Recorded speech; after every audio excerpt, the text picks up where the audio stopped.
vamos iniciar a nossa aula. Estou muito feliz, porque conseguimos, então, melhorar ainda mais a entrega para vocês.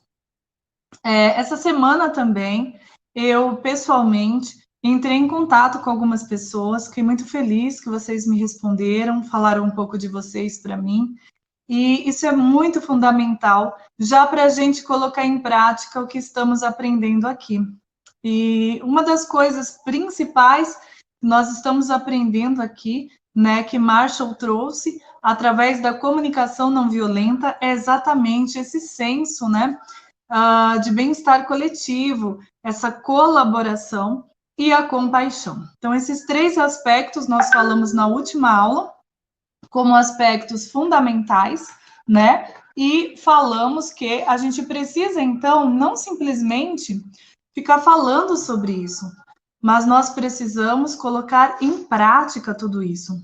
E aí, dentro disso, nós criamos essa plataforma que é uma comunidade. Então, dentro dessa comunidade já existe esse movimento colaborativo, onde você poderá, inclusive, seguir pessoas do nosso grupo, ver o que elas postaram, vocês vão ter oportunidade de colocarem sobre o trabalho de vocês, de divulgarem o seu trabalho, né?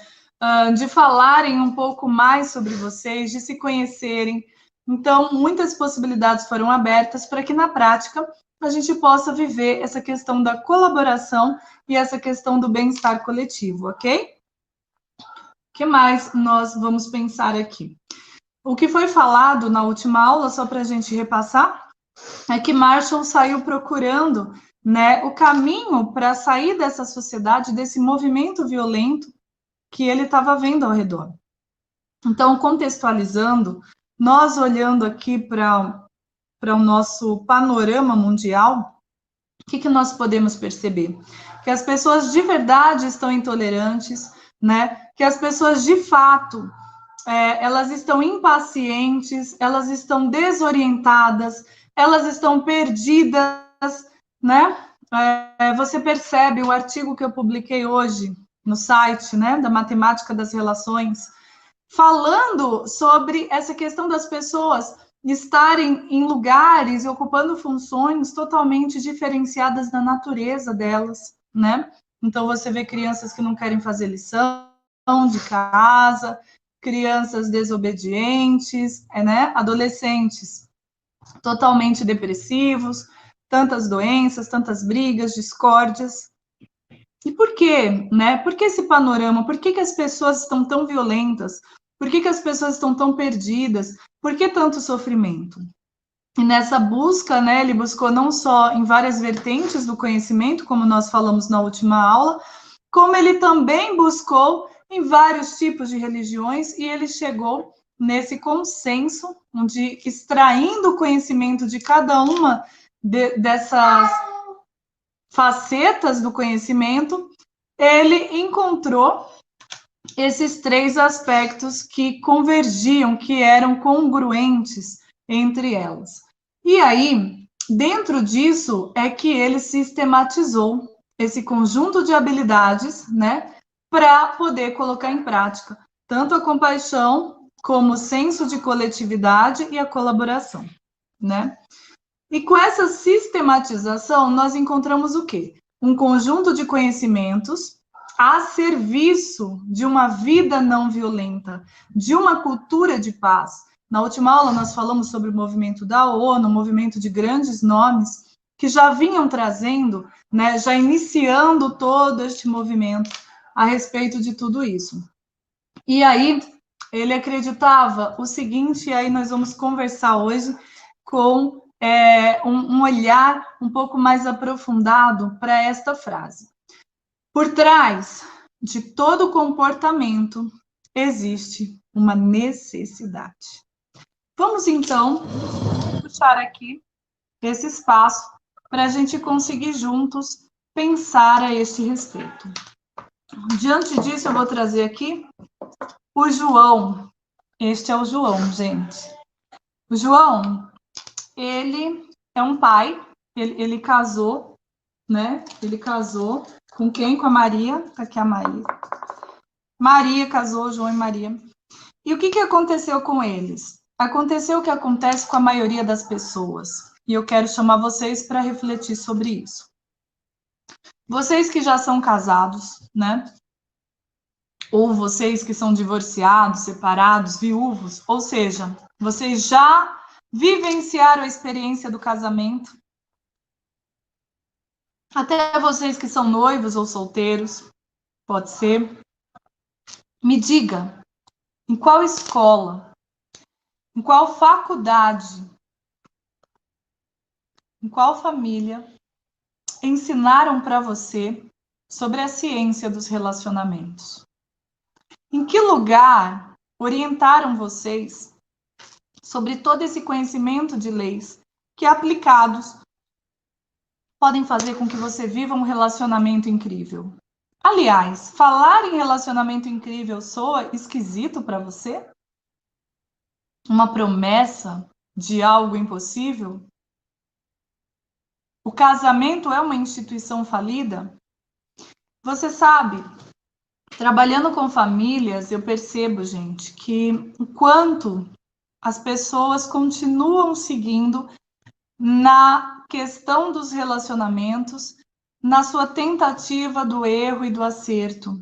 As pessoas continuam se preparando para as profissões, as pessoas continuam estudando, se dedicando. Você sabe que eu estava observando nesse período de pandemia o quanto aumentou o número de cursos de marketing digital.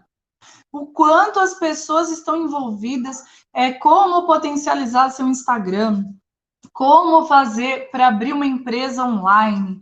Então, este é o assunto do momento. Quantas pessoas estão investindo e passando horas do seu dia aprendendo a fazer isso?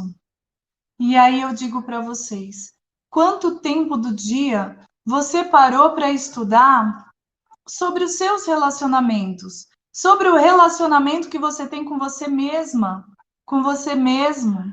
Em que momento você parou para se ouvir e perceber suas reais necessidades? Vou falar uma coisa para você. Cada pessoa tem um jeito de ser. É possível perceber quem é e como é. É possível, inclusive, escrever um manual de instrução sobre cada pessoa. Cada mente tem uma programação e uma maneira de se expressar. E é possível perceber isso e é possível conhecer isso para saber lidar diante de tantas circunstâncias que se apresentam no dia a dia. Mas me diga, quem ensinou para você? Quem disse para o João que quando ele casasse com a Maria, ele não teria aquela namorada bonitinha, cheirosinha e simpática que ele tantas vezes encontrou? Na verdade, ele teria a bonitinha, cheirosa e simpática, mas com ela viria também a mãe e o pai dela. Com ela viria também o irmão maior e o irmãozinho. Eles estariam juntos quando ela viesse para esse casamento. Ninguém falou para o João e para Maria que no momento em que eles fossem se casar, um novo sistema familiar estava sendo formado. E por causa disso, a Maria continuou dizendo que esses aqui são a família dela. Ela pensa que o João é um agregado da família que já existia.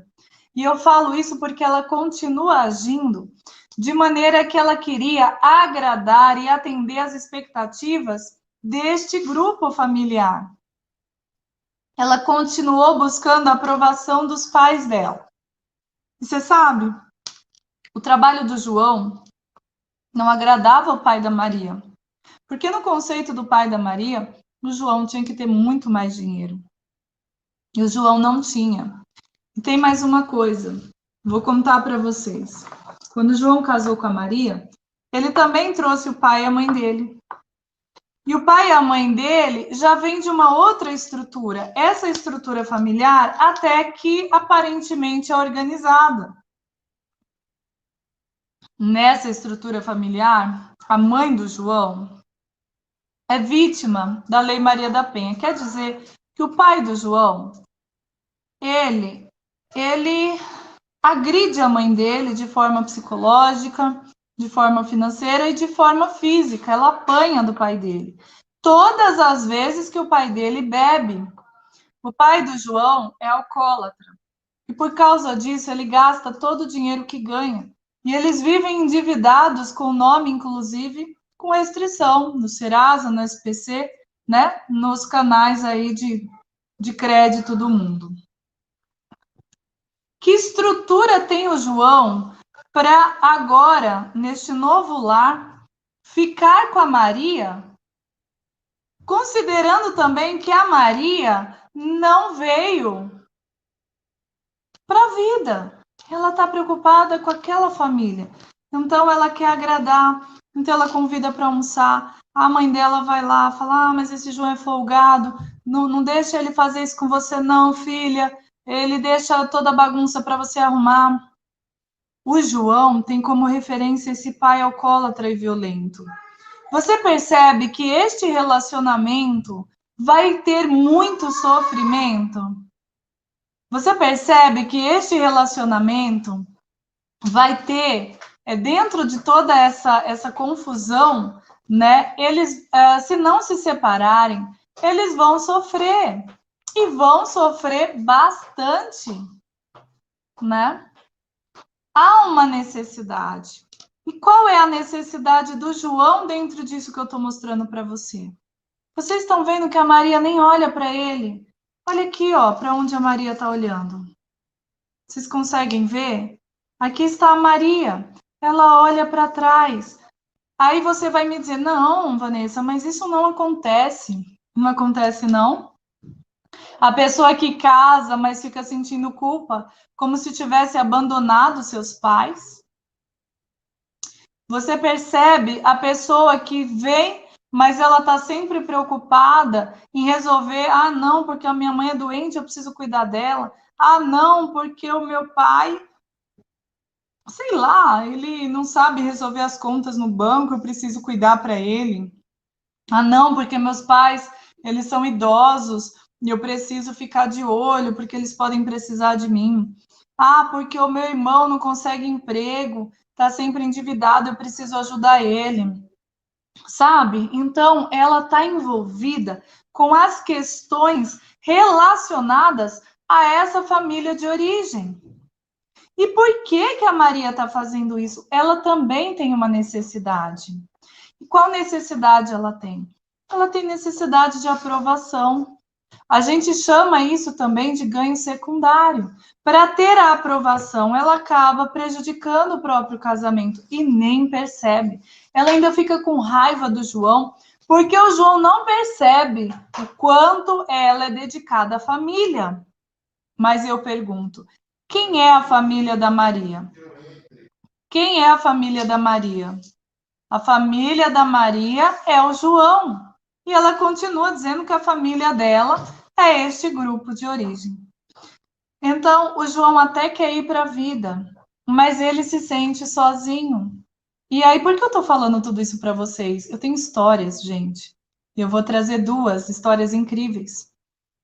De um casal, primeiro, que entrou numa briga tamanha. E você vê que quando eu fui conversar com eles, a mulher disse assim para mim, ah, ele me ofereceu pipoca. E aí eu disse que queria pipoca. E ele foi fazer. Quando ele voltou com uma bacia com pipoca salgada misturada com a pipoca doce. Ele colocou sal a mais na pipoca salgada e, não sei por cargas d'água, ele achou que misturando a pipoca salgada com a pipoca doce ia resolver o problema. E ela ficou furiosa. Primeiro porque ele colocou muito sal, depois porque ele misturou sem perguntar para ela. Isso foi uma briga tão grande.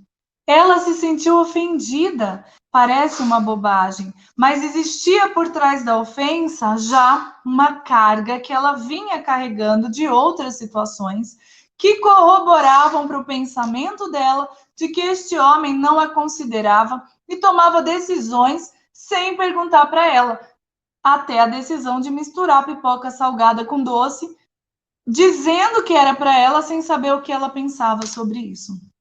Eu tenho um outro caso que me procurou para um divórcio. E este caso, inclusive, eu publiquei lá no meu Instagram, que eu convido vocês a seguirem, porque tem muito conteúdo lá maravilhoso, gratuito, né? Então, você pode seguir doutora Vanessa Tadeu de Paiva, e você vai lá ver que tem bastante coisa interessante, tá?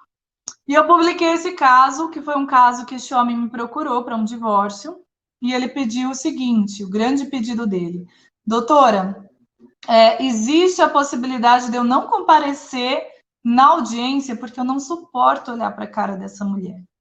Falei para ele da procuração, né, pública, para que alguém o representasse.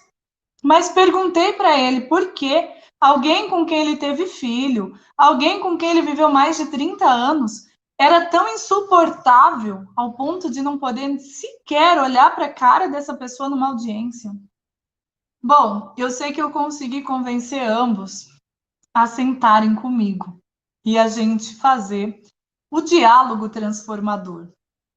E dentro desse diálogo transformador, que é um curso fantástico, extraordinário, nós começamos ali a contar a historinha. Então, tinham regras de um jogo, né? E dentro desse jogo, um tinha que ficar em silêncio enquanto o outro falava, e a gente ia montando uma história juntos. Até que nós chegamos no cerne da questão. Essa mulher, quando casou, ela, de fato, né? Ela acostumou este homem, ele gostava de bife, ela acostumou a fritar o bife na hora para ele. Ela achava que ele gostava desse bife frito na hora. E por anos eles passaram assim. Teve um belo dia que ela precisou ir no médico, e o horário era próximo ao almoço, e ela não fritou o bife para ele, por quê? Porque ela acreditava que ele só gostava de bife na hora. Quando ele chegou, não tinha bife. Ele não entendeu por quê, se todos esses anos ela fritava, e naquele dia sequer fritou o bife. E ele ficou com a cara feia, porque ele achou que ela esqueceu dele. Fez birra, por quê? Porque é um homem que está infantilizado. E quantas pessoas não agem assim? Porque emocionalmente estão destruídas. Não tem estrutura emocional.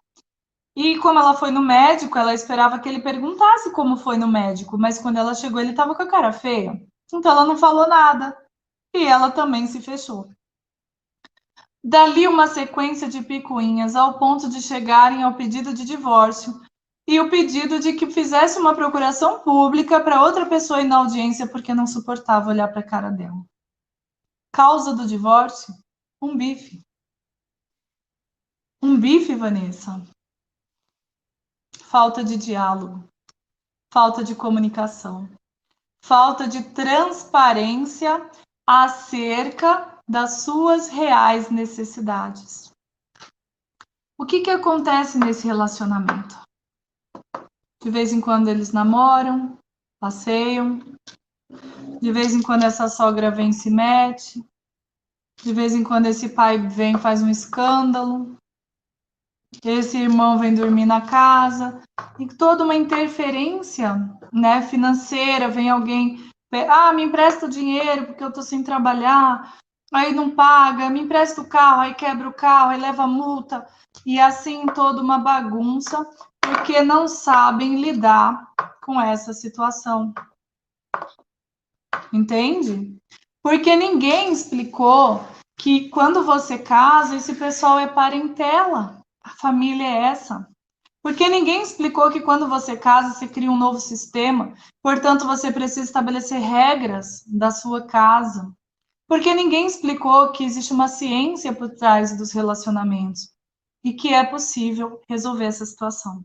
Porque ninguém explicou que você precisa conhecer suas reais necessidades, olhar para essas necessidades, colocar essas necessidades para aquele que vive com você compreender. Então, como seria isso? O João precisava chamar a Maria para conversar. E aí, ele precisava dizer para ela o que está acontecendo.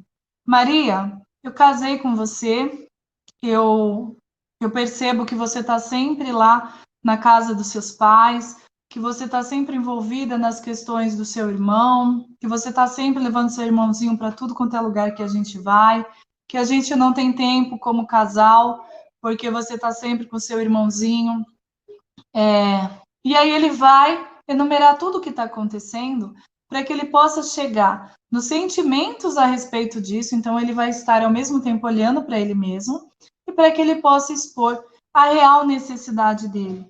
É incrível, gente, mas o óbvio, ele precisa ser dito, porque muitas vezes a pessoa realmente não percebe e muitas vezes ela está agindo através do inconsciente dela.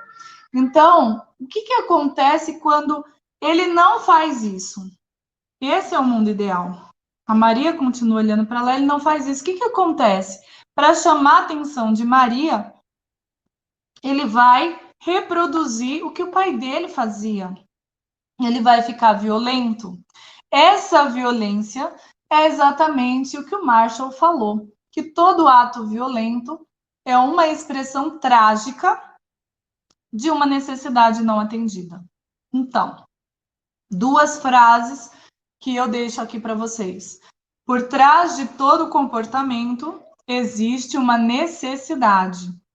E todo ato violento é uma expressão trágica de uma necessidade não atendida. E aí, eu vou frisar o quê? Que o objetivo da comunicação não violenta não é, de forma alguma, mudar pessoas ou mudar comportamentos, não. Mas estabelecer relacionamentos baseados em honestidade e empatia, não no sentido de se colocar no lugar do outro, lembra? Mas no sentido de sentir. Sentir o outro se conectando a ele, ok? Que acabarão atendendo às necessidades de todos. Então, quem disse isso foi Rosenberg, né? Marshall Rosenberg. Então, para facilitar, eu vou trazer aqui para vocês, vou tirar agora esses bonecos, eu vou trazer para vocês aqui duas imagens, né, para vocês compreenderem. Nós vamos falar aqui de duas consciências, tá? Então, nós vamos pensar aqui o seguinte. Nós temos duas consciências para serem colocadas para vocês. Eu vou pegar essa aqui, tá? Com a consciência que é a consciência da linguagem compassiva, a consciência que busca se conectar, que busca a questão da escuta empática, ou seja, uma escuta que de fato conecta, onde os olhos realmente querem enxergar, né? Onde você conecta o seu coração ao outro. Então, essa linguagem para Marshall, essa consciência foi demonstrada por uma girafa, ok? E a segunda consciência é essa consciência do comportamento julgador, entende? Que julga tudo que vê, crítico, agressivo, comportamento de manipulação, né? Comportamento de vítima. Vamos pensar nessas duas consciências. Como é que eu posso demonstrar essa consciência aqui, que segundo a CNV é mostrado também por uma imagem, que é a imagem de um chacal, tá? Então, vamos pensar aqui. Temos aqui a representante no campo de uma girafa e o representante no campo de um chacal. Como que é esse chacal? Esse chacal, ele olha para ela e ele diz assim: você disse isso, isso e isso. Você... E ele começa a querer ofender. Ontem eu estava conversando com uma pessoa da equipe, né? E eu estava dizendo assim para ela. Uma vez me contaram uma história de um casal, uma historinha, um casal que estava num barco e esse homem, ele já não suportava mais a mulher dele. E a mulher dele ficou esculhambando, é essa palavra, tá? Ela falava tanta coisa para ele, ela xingava ele, você é isso, você é horrível, você é aquilo, falava palavrão. Este homem não ligava. Ela ficava mais nervosa ainda, porque ela queria incomodar, ela queria atacar, ela queria ferir. E ela percebia que ela falava, fosse o que fosse, esse homem não se incomodava, não se importava. No meio de tantas palavras, ela disse a palavra pulga. E aí, quando ela disse pulga, ele disse, pulga não. Pulga não. Se você falar pulga de novo, eu vou matar você, eu vou jogar você do barco. E ela começou, pulga, pulga, pulga, pulga, pulga. E aí ele levantou e amordaçou a mulher. Disse, você não vai mais falar isso, porque eu não suporto que você fale pulga. Se você falar pulga de novo, eu vou matar você, eu não aguento isso, eu vou jogar você no mar. Ela, amordaçada, não tinha como falar, mas ela fazia. E esse homem jogou ela no mar. Essa é a historinha, né? E aí eu falei, nossa, mas que história, né? E eu comecei a perceber o que significava essa pulga. Essa pulga é exatamente, não a palavra pulga propriamente dita, mas a intenção de ferir, a intenção de fazer mal por aquela pessoa que você ama e que você convive. Então, essa consciência do chacal é aquele que se coloca como vítima. Ele não é responsável por nada em relação à vida dele. E pode até ser verdade que em algum momento da vida foi vítima, mas ele se utiliza desse momento para o resto da vida. E ele é sempre vítima. Então, é uma consciência que não tem como fazer nada para melhorar. Por quê? Porque nem se reconhece como autor da própria história. Nem se reconhece responsável pelo seu próprio destino. Então, dentro dessa falta de reconhecimento, o que é que ele pode fazer a não ser pedir socorro e pedidos de justiça? Mas é uma consciência do chacal. Vê defeito em tudo, reclama de tudo, briga com tudo, critica tudo. Até um presente que ganha ainda busca erros e busca maneiras de prejudicar. E aí você pergunta, nossa, Vanessa, mas por que é que a CNV, a comunicação não violenta, escolheu como símbolo da sua consciência uma girafa? E aí depois eu vou mandar para vocês o desenho, mas pensem na girafa agora, né? Imaginem aí as orelhas da girafa, ela tem orelhas grandes, né? E para que essas orelhas? Para escutar. Escutar empaticamente, escutar se conectando ao outro, né? Escutar reconhecendo a existência do outro. E para que aquele pescoço tão longo que a girafa tem? É para ver além dos julgamentos, entende? Para compartilhar essa consciência.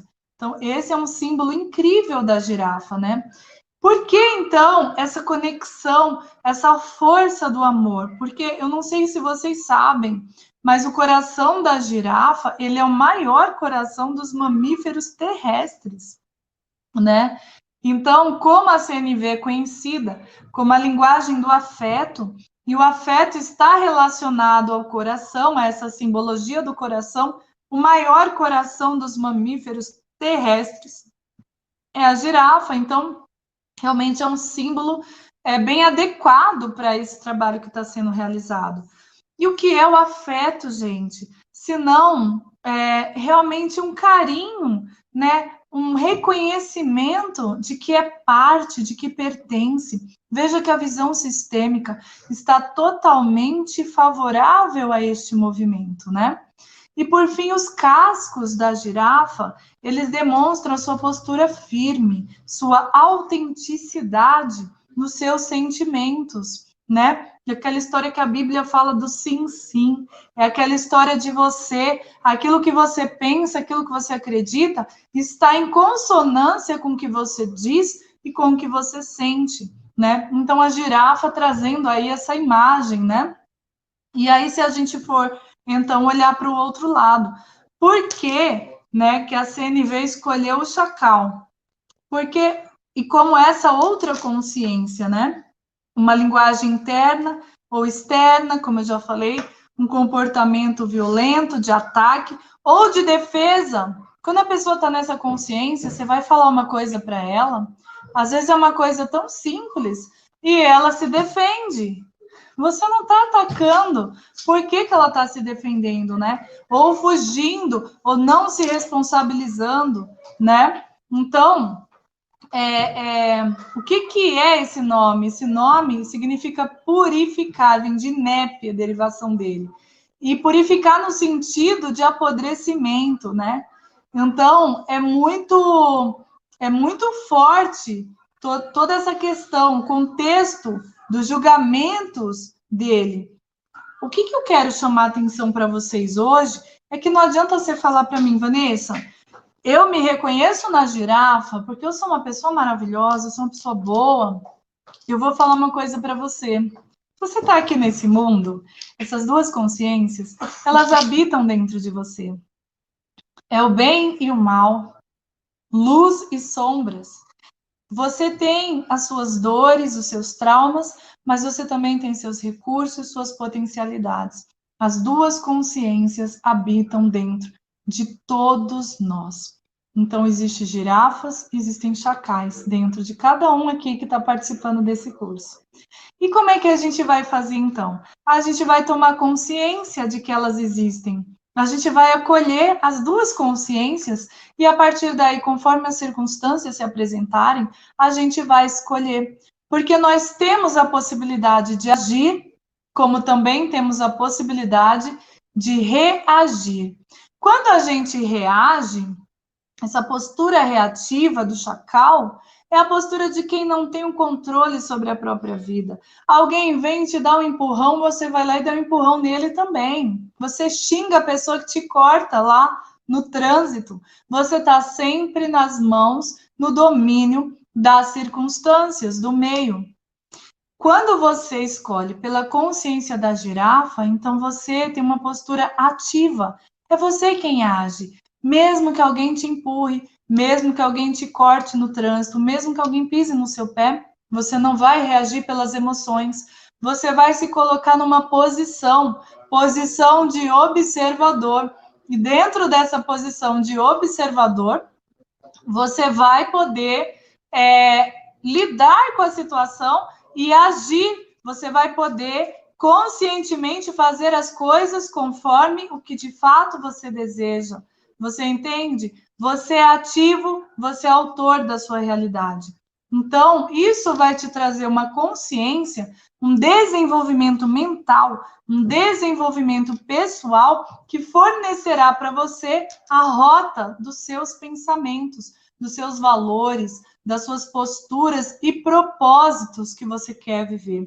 E das leis, principalmente, para que você possa se colocar no seu lugar, né? E que você possa, de fato, agora sim, agir e construir uma vida maravilhosa, um relacionamento incrível, que eu sempre falo, que é possível, porque você tem consciência para criar tudo isso. E aí a gente vai trazer Platão, né, o grande mestre conhecido pelo mito da caverna, né, que trouxe essa questão do mundo das ideias, do mundo das sombras, em que a gente sabe que ele está falando aí das dimensões que outros grandes mestres trouxeram de uma maneira muito mais elucidativa para a gente. Então, aqui, reverencio essa mente grandiosa, esse mestre chamado Platão, que disse o seguinte, que o aprendizado, ele muda posturas. E acreditando na transformação dessas posturas, a partir do momento que você se reconhece, né, se posiciona como observador dentro do seu lugar, a gente tem a transformação, né, de posturas numa grande rede.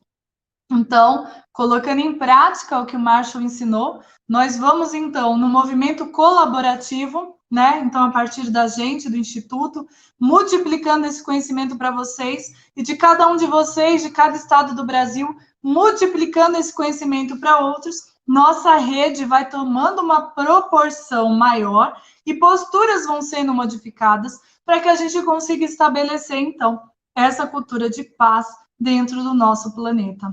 Olha que propósito gigantesco, hein? Então, se você sente esse chamado, participa. Coloque em prática, convida mais pessoas. Entra lá no nosso canal do YouTube, né? Doutora Vanessa Tadeu de Paiva. Vai lá, curte, segue. Participa, gente. Ajuda a crescer, compartilha, tá bom? Ainda dá tempo para as pessoas se inscreverem nesse curso gratuito. Até a última aula ainda dá tempo, e aí as pessoas precisarão fazer esse exercício que eu passei, de escrever os artigos, né, de publicar, falando sobre cada aula para receber o seu certificado, tá bom? Então, vamos lá. Assim como a CNV nos fornece essas novas rotas de pensamento, nos leva a perceber que conectar os nossos sentimentos às nossas necessidades reconhecendo-os, nomeando-os e expressando-os com honestidade, é ao mesmo tempo um desafio. Por quê? Porque vivemos numa cultura de dominação. Então, vou trazer para vocês agora mais representantes. Vou trazer 5 principais para quem já assistiu aquele filme Divertidamente. Aí vai ficar fácil, né, de você acompanhar comigo. Então, vamos pensar aqui dentro dessa questão do Divertidamente. Mesmo que você não tenha assistido, eu vou dar nome para os meus bonecos, ok? Então, esse vermelhinho aqui, ó, nome, raiva. Esse verdinho aqui, ó, nome, medo. Tudo bem? Raiva e medo. Aqui nós temos, deixa eu olhar para a cara dele. Ah, isso aqui vai ser alegria. Alegria, nojinho, sobrou a tristeza. Então, você pensa aqui nesses sentimentos. Se você tem uma necessidade, e vamos pensar no João de novo. Qual era a necessidade do João? Não era ter a atenção da esposa dele? A necessidade dele, na verdade, era ter uma esposa. A necessidade dele era que ela, de fato, deixasse de cuidar das coisas da mãe, do pai dela, dos irmãos, e viesse cuidar das coisas da nova família constituída. Essa era a necessidade dele. Mas chegava o domingo, o que acontecia com a Maria? Sumia, casa da mãe dela. E deixava o João sozinho. Se ele quisesse ficar com a Maria, ele tinha que ir para lá, para a casa da mãe. Então, não tinha nenhuma atividade da nova família. O que o João sentia? Né? Ele tinha uma necessidade. E aí, aquela história, uma necessidade não atendida, pode desembocar numa atitude violenta. Se a consciência dele é do chacal, ele ia se colocar na situação de vítima. A Maria sempre me abandona. A Maria me deixa aqui. A Maria não gosta de mim. A Maria... Ele ia falar mal da Maria para todo mundo que desse atenção. Detalhe, a Maria é esposa dele. Ele ia sair falando mal, denegrindo a imagem da Maria. Então, gente, há uma necessidade? Há. Então, que sentimento era esse que o João estava sentindo quando ele falava mal da Maria? Ele estava sentindo medo? Ele estava sentindo raiva? Ele estava sentindo alegria? Ele estava sentindo nojo? Ou ele estava sentindo tristeza? As pessoas não sabem dar nomes para os sentimentos. As pessoas simplesmente sabem que sentem algo ruim. Mas que algo ruim é esse? Que nome tem esse algo ruim? Diante desse nome, que raiz existe neste algo ruim? De repente, existe no João o medo de ser abandonado, o medo de ficar sozinho. De repente, é este o problema do João. Teve um trauma de infância com a mãe que abandonou ele no berço. Sei lá, existe ali uma raiz que estava causando tanto dissabor para que ele ficasse vibrando e vivenciando na consciência do chacal, na consciência da vítima, na consciência do crítico, na consciência do reclamante. Vocês compreendem? Também poderia ser que ele estava sentindo repugnância, nojo mesmo, dessa postura infantil da Maria. Você entende? De repente ele estava com raiva da Maria, isso sim. Vai lá saber se ele não estava triste, porque todo domingo, toda semana, ela faz isso. Seja lá o que for que ele estava sentindo, o primeiro passo era saber o sentimento para conectar o sentimento à necessidade. Entende? Falo agora para você. Você precisa se conhecer. Você precisa se relacionar com você mesmo.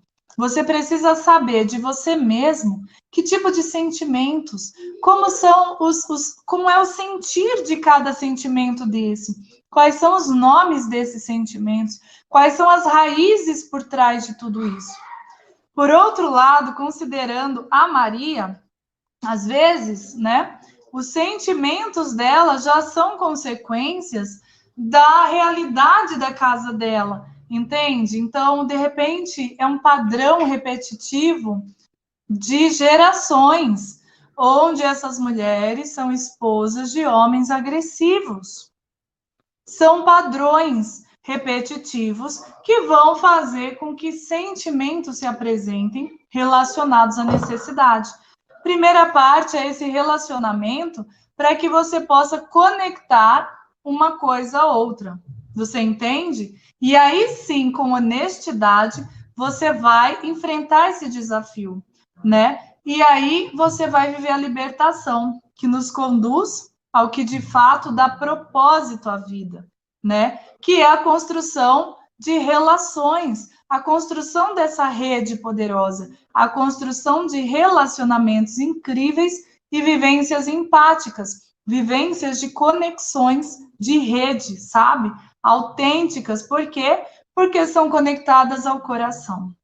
Então, lá na Universidade de Harvard, né, Robert Waldinger, em sua pesquisa, ele destacou que a felicidade resulta de manter boas relações interpessoais e conexões sociais. Olha só que grande chave.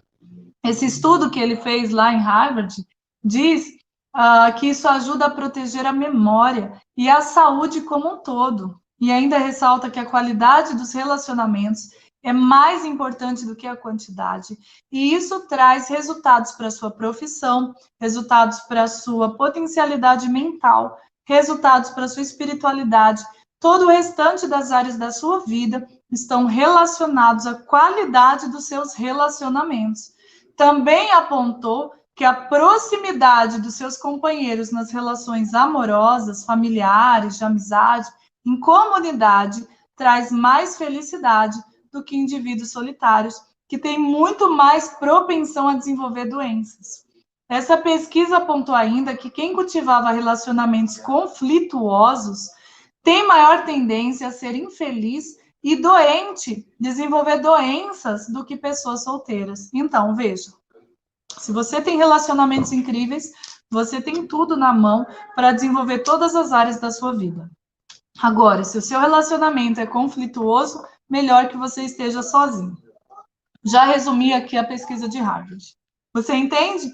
Entre ficar sozinho e ter relacionamentos conflituosos, ficar sozinho. Mas, Vanessa, eu já casei. Você tem um desafio. E eu estava até falando isso, não sei mais, mas a gente vai publicar essa frase que eu falei, mas era alguma coisa assim. Se você encontrar alguém que já tem esse conhecimento, então é bem melhor para você casar.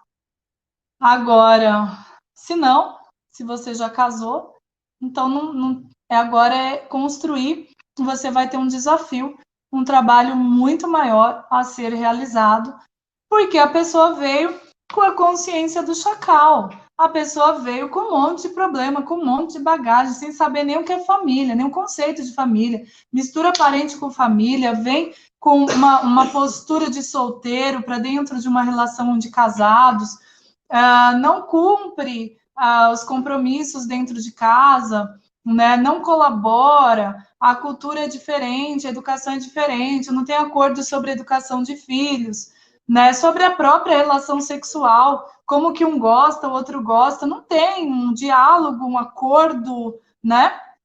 E tudo isso, às vezes a presença de uma nova planta, um novo animal, sabe, pode interferir totalmente no resultado deste lar. Eu falo que é a figura do terceiro elemento, né? Quando aparece alguém ou aparece algo que vai mudar aquela configuração, e as pessoas não sabem lidar com aquilo. Então, o quanto é importante essa preparação, o quanto é importante esse treino, né? Inclusive, eu convido vocês a treinarem com a gente. Nós temos uma academia aqui, Academia Matemática das Relações, que é o nosso método, e a gente treina. Então, venham treinar conosco, venham vivenciar na prática, sabe? Porque uma coisa é você saber, outra coisa é você vivenciar. Quando você sabe, você tem. Quando você vivencia, você é. Você passa a ser. Então, aquilo é parte de você e você vai viver com naturalidade. Entende? Então, é muito importante, né, que você olhe para isso, se o relacionamento é conflituoso, que você aplique essas técnicas para melhorar esse relacionamento. Por quê? Porque isso está diretamente relacionado à sua saúde mental, sua saúde física, sua saúde profissional, sua saúde financeira, em todos os aspectos, ok? Então, vamos pensar agora na palavra comunicação. De onde vem a palavra comunicação? Ela vem da palavra comunicare. Comunicare significa tornar comum a todos. É exatamente o que a gente criou aqui, uma comunidade, um conhecimento comum a todos, onde vai ter muito conteúdo gratuito produzido por nós, mas também convido vocês a produzirem conosco, a escrever artigos, publicar na nossa plataforma.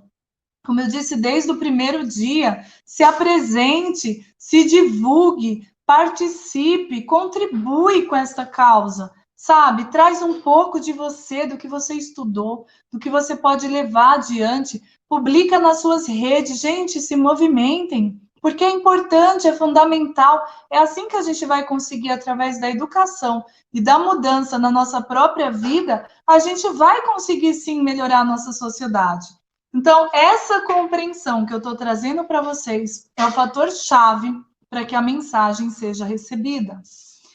Para Marshall, as duas partes da comunicação não violenta são expressar-se honestamente e receber com empatia, ok? A empatia vem do grego emparreia, como eu já disse, que significa sentir o outro, sentir dentro, tá? Sentir em mim a conexão com o outro. Então, comunicação existe desde os primórdios da civilização, tá? E Aristóteles, também um grande mestre, que eu reverencio grandemente, né? Filósofo grego, ele foi um dos fundadores da teoria da comunicação. Então, você vê que a história não começa com Marshall, né? A história começa com os grandes mestres lá nos primórdios, né?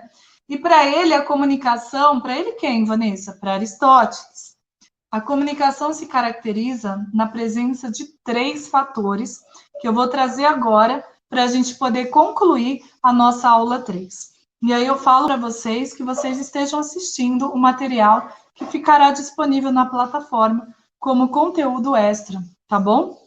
E fiquem atentos também para as atividades que nós faremos em conjunto dos exercícios que eu prometi na aula passada.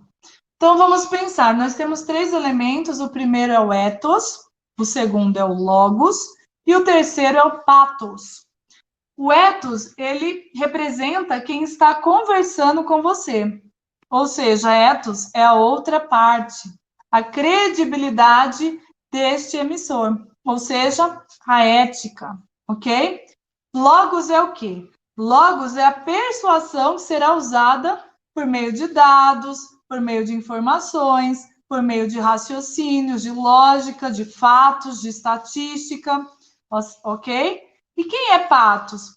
Pathos é o emissor, é aquele que vai emitir, recorrer à emoção. Então, você precisa do primeiro elemento, que é o elemento que recebe a informação, ou seja, neste momento, ethos, ética, né? Ethos é o emissor, é o que está conversando com você, ou seja, a outra parte, aquele que precisa ter ética. Ethos sou eu. E aí eu vou trazer o logos, que é o conhecimento, a lógica, a argumentação. Logos é o que está sendo falado, a palavra, logos. Logos chega até você, que é pathos, que é aquele que recebe, tá? Do emissor. O que a gente precisa trabalhar? A gente precisa trabalhar a nossa escuta com pathos. Pathos é quem escuta, entendendo. Entendendo o quê? Entendendo o que está sendo falado, o logos, e entendendo também seus sentimentos em relação a logos, seu sentimento em relação ao que está sendo falado, as suas necessidades, compreender a necessidade do outro também, por meio da escuta empática. Então, você recebe a informação, que é o logos, a palavra que está sendo dita, e dentro disso você olha para si. Primeiro olha para dentro, primeiro perceba o que você sente, quais são os seus sentimentos, quais são as suas necessidades. Você se conecta a você mesmo, e depois disso você se conecta a mim, para que você entenda as minhas necessidades, o que eu estou querendo transmitir. Aí, nessa conexão, né, você vai estar treinando a sua escuta empática, ok? Então, vamos lá. Como é que está na sua empresa? Como é que está na sua casa? Como é que está a comunicação na sua vida? Na sua vida, a escuta ocorre, né? E é isso. A gente percebe aí com vários estudos, né, que as pessoas felizes trabalham melhor e as suas necessidades, quando são atendidas, também melhoram muito a comunicação. E aí, toda essa comunicação, tanto no ambiente familiar, que foi o que eu falei até agora, mas também no ambiente social, no ambiente organizacional, né? Você entendeu? O que é que eu desenho? Agressivo, né? Pois é, essa é a consciência do chacal. Da mesma maneira, eu poderia falar esse mesmo conhecimento assim, pelo que já estudamos aqui sobre comunicação não violenta, você já pode imaginar, né, tudo que foi dito, se foi, você acha que foi eficiente a minha explicação? Existe uma maneira de eu te explicar melhor? Você percebe que maneira diferente de falar a mesma coisa? Então, como é que você está se comunicando? Como é que você está falando com as pessoas? Qual a tonalidade da sua voz? Entende? Isso muda a maneira como você se comunica. Eu estou trazendo para vocês perceberem que a frequência, o jeito de falar, o que está falando, tudo isso transforma o resultado da sua comunicação, né? E aí você vai ver se você vai conseguir com isso a possibilidade de conexão ou não, né? Se existe depois da conexão uma solução para qualquer conflito, depende dessa conexão que você gera com o outro por meio da escuta empática e por meio da fala de etos, né? Com carinho, com respeito, com conexão. Vocês percebem quanto que vocês acharam que eu sou esquisita? Mas é porque eu estou trazendo para vocês o quanto essa alteração pode afetar tudo, né? Então, essa escuta ativa, quando nós somos empáticos na conversa, nós conseguimos compreender, né? A gente consegue demonstrar para a pessoa que nós estamos escutando e que nós estamos tentando compreendê-la de fato, né? E a grande fórmula para isso é exatamente parafrasear o que o outro fala. É você, de fato, tentar compreender o que a pessoa diz, e isso ajuda para que ela seja objetiva e que fique muito claro o que, de fato, ela deseja, né?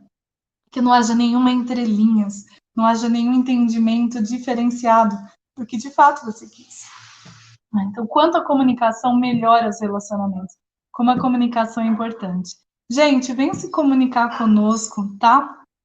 Por favor, se apresentem, falem de vocês, né? Participem aí do fórum, conheçam a plataforma nova. Estou muito feliz que a gente conseguiu estruturar tudo isso para vocês. Nós estaremos colocando mais informações nos grupos.